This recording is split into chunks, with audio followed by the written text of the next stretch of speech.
नमस्कार प्यारे बच्चों।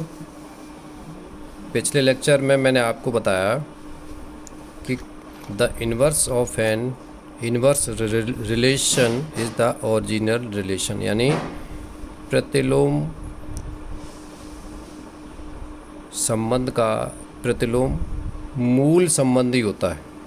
ये मैंने आपको प्रूव करके ही बता दिया था और रिटन में भी आपको उपलब्ध करा दिया था, मुझे उम्मीद है कि आपने वो पढ़ भी लिया होगा।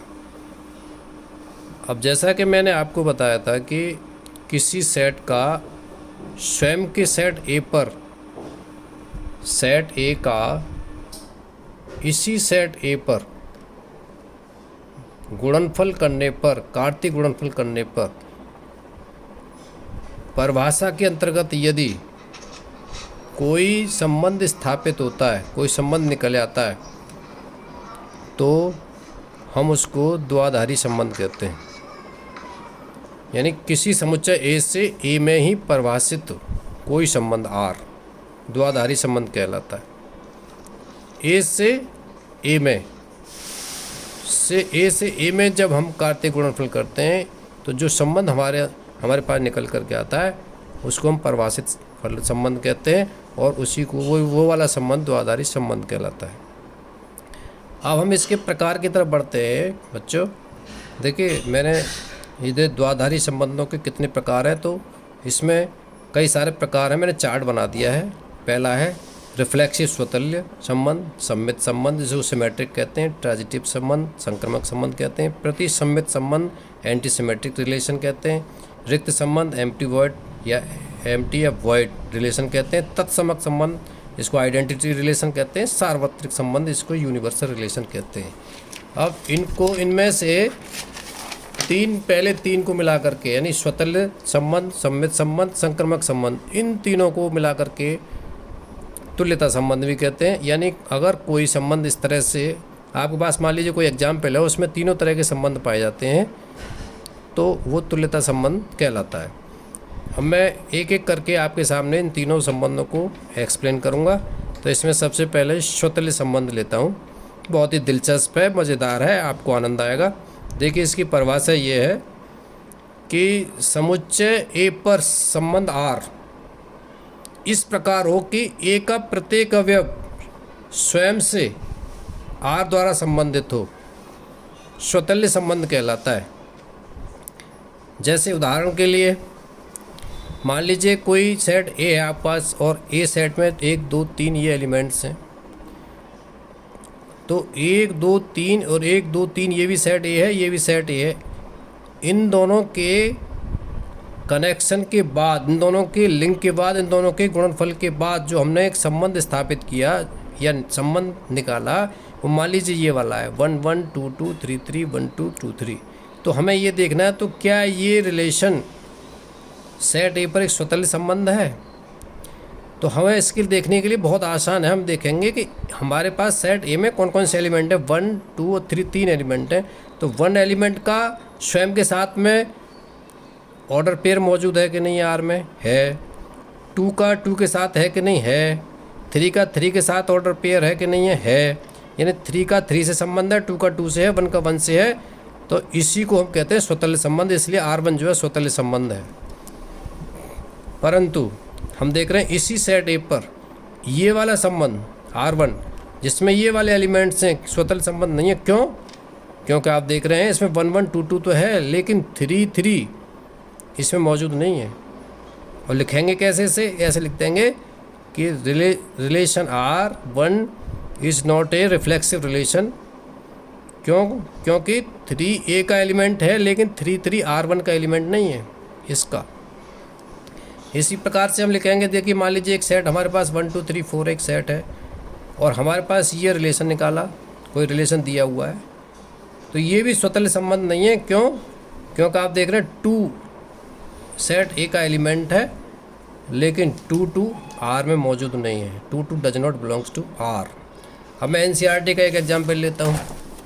एनसीईआरटी का ये एग्जाम्पल देखिए, क्वेश्चन नंबर पेज नंबर 8 पर 15 में एग्जाम्पल है कि मान लीजिए समुच्चय 1 2 3 4 में R = इतना द्वारा परिभाषित संबंध है, तो निम्नलिखित में से सही उत्तर चुनिए। तो इसमें सबसे पहले अभी हमें पूरा नहीं देखना है, आगे के संबंध नहीं देखने, केवल स्वतल्य का पता लगाना है। तो देखिए क्या 1 1 2 2 3 3 4 4 इसमें है। तो हम देख रहे हैं कि 1 1 है, इसमें 1 1 है, 2 2 नहीं, 2 2 भी है, 3 3 है, 3 3 है, 4 4 है। तो ये वाला संबंध स्वतल्य हो गया। इसलिए आपका जो आंसर है अभी तो ये हुआ कि आर स्वतल्य है। बाकी रिलेशंस की बात में बात करेंगे। तो फिलहाल स्वतल्य देखना था इस एग्जाम्पल में। एनसीईआरटी एग्जाम्पल है, मैं इसकी फ़ोटो अभी आपके पास डाल दूंगा एक्सरसाइज की, और शायद आपको पास में आपने ये नेट पे उपलब्धि करा ली होगी। तो एक्सरसाइज 1.1 है, इसकी फ़ोटो आपके पास डाल दूंगा। इसमें थोड़ी सी आप प्रैक्टिस करिए कि देखिए स्वतल्य कौन कौन से में संबंध स्थापित होता है। ये स्वतल्य संबंध है। इसके बाद स्वतल्य से संबंधित कुछ एग्जाम्पल मेरे पास हैं, वो मैं आपको बता देता हूँ। देखिए संबंध x = y रिफ्लेक्सिव है। क्यों रिफ्लेक्सिव है? y की जगह जब x रख देंगे हम तो x = x होता है। अब आप देखिए समतल में जो सरल रेखाएं होती हैं और उसमें समांतर होने का जो संबंध होता है वो स्वतल्य संबंध होता है, क्योंकि कोई भी रेखा स्वयं के भी समांतर होती है। इसी प्रकार से हम त्रिभुजों का सेट बना लें, और सेट कैसा हो? समरूप त्रिभुजों का हो या सर्वांग सम का हो, तो वो संबंध जो होगा रिफ्लेक्सिव होगा, स्वतल्य होगा। क्यों? क्योंकि त्रिभुज स्वयं के भी समरूप तथा सर्वांग सम होता है। इसी प्रकार से धन पूर्णांकों में मान लीजिए कोई संख्या x y को विभाजित करता है, x y को विभाजित करता है तो रिफ्लेक्सिव हुआ। क्यों? क्यों x x को विभाजित कर, अब y की जगह पे यहाँ पर x रखते हैं, हम स्वयं को स्वयं से संबंधित करते हैं ना। देखते हैं कि क्या स्वयं का स्वयं से संबंध है कि नहीं, जो कंडीशन दे रखी है उसके अंतर्गत ऐसा संबंध बनता है कि नहीं है। तो x यहाँ y को विभाजित कर रहा है, अगर y की जगह x रख लें तो x x को विभाजित करेगा। इसी प्रकार से कोई मान लीजिए वास्तविक संख्याओं में ये संबंध है कि a b से छोटा है या a b से बड़ा है, तो अगर b की जगह हम a रख दें तो क्या a से छोटा हो जाएगा? नहीं हो पाएगा, नहीं होगा। इसी प्रकार से a मान लीजिए b से बड़ा है, अब b की जगह हम a स्थापित कर दें तो क्या a से बड़ा हो जाएगा? नहीं होगा। इसलिए इसमें इन दोनों ही संबंधों में स्वतल्य संबंध नहीं होगा। इसी प्रकार से मान लीजिए एक सेट लेते हैं हम जो व्यक्तियों का समुच्चय है, सेट ऑफ पर्सन्स। अब पर्सन्स में तो मेल्स भी आते हैं, फीमेल्स भी आते हैं। और संबंध क्या लें हम? संबंध ले लिया हमने का पति है, यानी इज ऑफ हस्बैंड। तो ये संबंध भी रिफ्लेक्सिव नहीं होगा। क्यों नहीं होगा? क्योंकि कोई भी पुरुष स्वयं का पति नहीं होता है। ऐसे ही यहाँ पे पत्नियों के बारे में ले लें हम, का पत्नी है, ये इस तरह से आर की जगह ले लें का पत्नी है, तो वो भी रिफ्लेक्सिव नहीं हुआ, क्योंकि कोई भी पत्नी स्वयं की पत्नी नहीं होती है।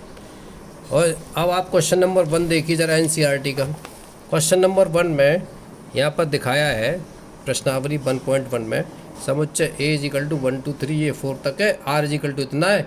तो यहाँ पर इसमें से एलिमेंट लेंगे कोई सा 14 तक, y की जगह रखेंगे x का एलिमेंट इसमें से रखेंगे।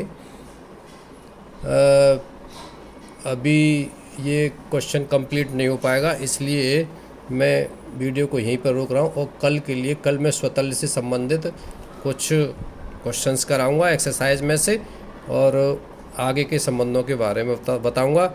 तब तक के लिए आप इसे रिवाइज़ कीजिए। स्वस्थ रहिए, मस्त रहिए। धन्यवाद।